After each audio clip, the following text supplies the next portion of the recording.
अस्सलाम वालेकुम व्यूअर्स, कैसे हैं आप सब। उम्मीद है सब खैरियत से होंगे।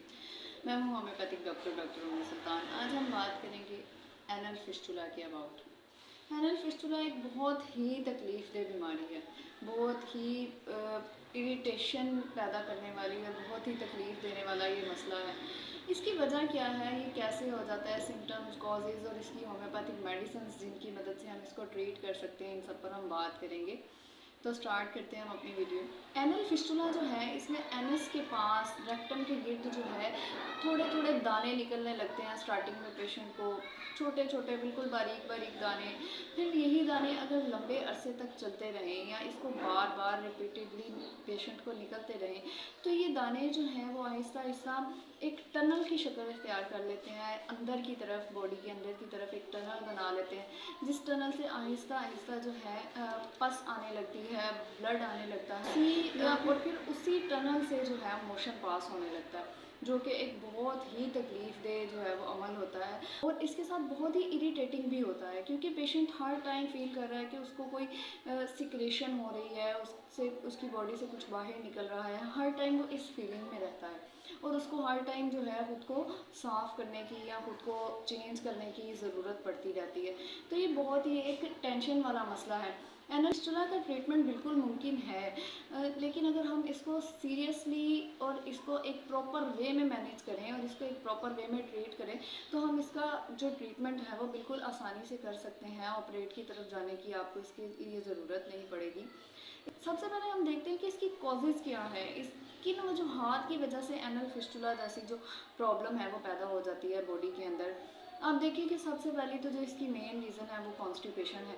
कॉन्स्टिपेशन एक ऐसा प्रॉब्लम है जो जिसको उम्मुल अमराज कहा जाता है, जो आपकी बॉडी में बहुत सारे मर्ज पैदा करती है, उनमें से एक एनल फिस्टुला भी है। कॉन्स्टिपेशन अगर आपको कंटिन्यूसली रहती है, आप बहुत ज़्यादा स्ट्रेन देते हैं मोशन पास करते वक्त या बहुत ज़्यादा पुश करते हैं अपनी तरफ से, मसल्स को उनका काम नहीं करने देते, तो फिर आप एनल फिस्टुला जैसे मसले का शिकार बआसानी हो सकते हैं, या आप कह सकते हैं कि आप इसके रिस्क फैक्टर पर हैं।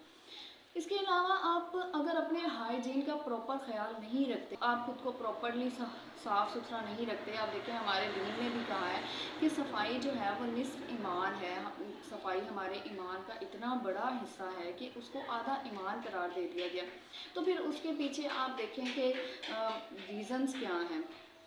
हमारी जो मेडिकल साइंस है वो इस्लाम के कहे हुए हर अमल पे, वो इस्लाम की बताई हुई हर बात कुछ ना कुछ मेडिकली बेनिफिट ज़रूर बताती है। इसी तरह सफाई के भी बेशुमार फ़ायदे हैं। आप देखते हैं कि साफ़ सुथरा रहने से आप बीमार नहीं होते, बहुत सारी प्रॉब्लम्स से बचते हैं, बहुत सारे इन्फेक्शन से बचते हैं। इसी तरह एनल फिस्टुला भी बहुत इन्फेक्टेड या बहुत कह लें कि जम्स वाली एक सिचुएशन है, जिस जो आपको इन्फेक्शन की वजह से होती है।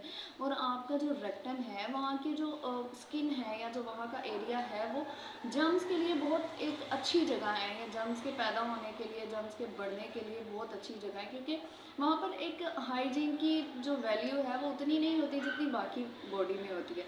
तो अपने आप को साफ़ सुथरा रखें, अपनी सफाई का बिल्कुल बहुत ज़्यादा ख्याल रखें, नीम गर्म पानी से नहाएं। इसके अलावा अगर आपको एनएस के इर्द गिर्द कहीं चोट लगी हो, जिस चोट की वजह से आपको बहुत ज़्यादा पेनफुल कंडीशन से गुजरना पड़ा हो या बहुत लंबे अरसे तक वो चोट आपकी बनी रही हो, तो उसकी वजह से भी आप एनल फिस्टुला का शिकार हो सकते हैं। अगर आपके इंटेस्टाइन में कोई मसला है जिसकी वजह से आपके जो मोशन है उसमें बैक्टीरियल वैल्यू बहुत ज़्यादा होती है या कोई इन्फेक्शन वैल्यू बहुत ज़्यादा होती है, तो उसकी वजह से भी ये हो सकता है। बैक्टीरियल ग्रोथ आपकी अगर रेक्टम के गिर्द बहुत ज़्यादा है, जैसे कि हमने पहले भी बात की कि अगर सफाई का कम ख्याल रखा जाए या सफाई ना हो प्रॉपर, तो फिर आप बैक्टीरियल ग्रोथ का भी शिकार हो सकते हैं, जिसकी वजह से एनल फिस्टुला जैसा मसला जो है वो सामने आता है। सिम्टम्स की अगर हम बात करें कि हम सिम्टम्स कैसे, क्या सिम्टम्स हैं जिनकी मदद से हम देख सकते हैं कि किसी पेशेंट को एनल फिस्टुला जैसा मसला है। सबसे पहले तो उसको मोशन पास आउट करने में बहुत ज़्यादा पेन होगी, बहुत तकलीफ़ से वो जो है वो इस सिचुएशन से गुजरेगा। और फिर उसको चलने फिरने में, उठने बैठने में, हर अमल में बहुत तकलीफ़ होगी, सिक्रीशन होगी, बार बार कुछ निकलने का एहसास होगा और बहुत ज़्यादा इरिटेशन होगी इस सिचुएशन की वजह से। चूँकि ये एक इन्फेक्शन वाला मसला है तो बुखार भी बार बार हो सकता है। फिर उसको डॉक्टर से भी इस बात का पता चल जाएगा कि उसको एनल फिस्टुला जैसा मसला है, जब वो अपने सिम्टम्स बताएगा। तो फिस्टुला वाले जो पेशेंट पेशेंट्स हैं इनमें टायर्डनेस बहुत देखने को मिलती है, बहुत थके थके रहते हैं, अपने जो रोज़मर्रा के काम हैं उनको एक मामूल के मुताबिक नहीं कर पाते।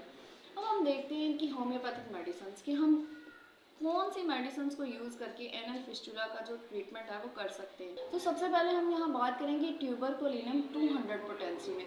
इसको सिर्फ हम हफ्ते में एक बार यूज़ करवाएंगे पेशेंट को 2 ड्रॉप्स, और ये जो है बैक्टीरियल किलर है, कह लें कि ये बैक्टीरियाज को बहुत अच्छी तरह से किल करती है और बहुत अच्छा काम करती है ये एनल फिस्टुला वाले पेशेंट्स के। नेक्स्ट मेडिसिन की हम बात करेंगे वो है गन पाउडर 3x पोटेंसी में हम इसको यूज़ करेंगे, और ये इन्फेक्शंस को ख़त्म करने में और उसके साथ पस को ख़त्म करने में बहुत अच्छा काम करती है, क्योंकि एनल फिस्टुला वाले पेशेंट्स के अंदर पस की सिक्रेशन हो रही होती है, तो ये पस को ख़त्म करने में बहुत अच्छा काम करती है। इसके साथ नेक्स्ट जिस मेडिसिन की हम बात करेंगे वो है मर्कसॉल और साइलेशिया 200। दोनों को हम 200 पोटेंसी में यूज़ करवाएंगे, 2 बार दिन में यूज़ करवाएंगे और एक ड्रॉप इसका यूज़ करवाएंगे, और इसका बहुत अच्छा रिजल्ट देखने को मिलेगा एनल फिस्टुला वाले पेशेंट। इसके बाद जो हम मदर टिंचर का कॉम्बिनेशन लेंगे उसमें हम लेंगे पायोनिया, कैलेंडोला और बर्बेरिस। मदर टिंचर फॉर्म में हम इन तीनों को लेंगे और इनके 10-10 ड्रॉप्स सुबह दोपहर शाम जो है हम पेशेंट को यूज़ करवाएंगे।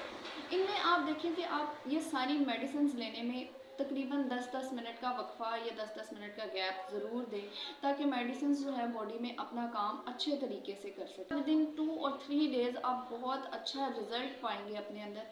अगर आप एनल फिस्टुला जैसे मसले से दो चार हैं तो बहुत अच्छा रिज़ल्ट मिलेगा आपको 2 से 3 दिन के अंदर, और उसके साथ ही आप 2 से 3 मंथ्स के अंदर एक मुकम्मल तौर पे सेहत याबी वाली ज़िंदगी की तरफ चले जाएंगे। इसके साथ हम जो बाथ लेने के लिए मेडिसिन यूज़ करेंगे वो है मेरिस्टिका सब।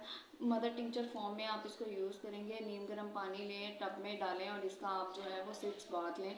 ये बहुत ज़्यादा हेल्पफुल रहेगा आपके एनल फिस्टुला जैसे मसले को हल करने के लिए। इसके साथ अगर मैं आपको कुछ होम रेमेडीज़ बताऊँ या एक बहुत ही अच्छी टिप आपको दूँ तो ये है कि हल्दी और दालचीनी वाले दूध का इस्तेमाल ज़रूर करें। ये आपको जो इंटरनल वाउंड्स हैं उनको फिल करने में बहुत अच्छा और बहुत हेल्पफुल रहेगा, क्योंकि हल्दी जो है वो एक नेचुरल एंटीसेप्टिक है और दालचीनी जो है वो बहुत फ़ायदेमंद है आपके स्टूल को पास करवाने के लिए। दूध में मिलाकर इनका 1 कप सुबह और 1 कप शाम ज़रूर इस्तेमाल करें कि आप इस मसले से जल्द निकल सकें।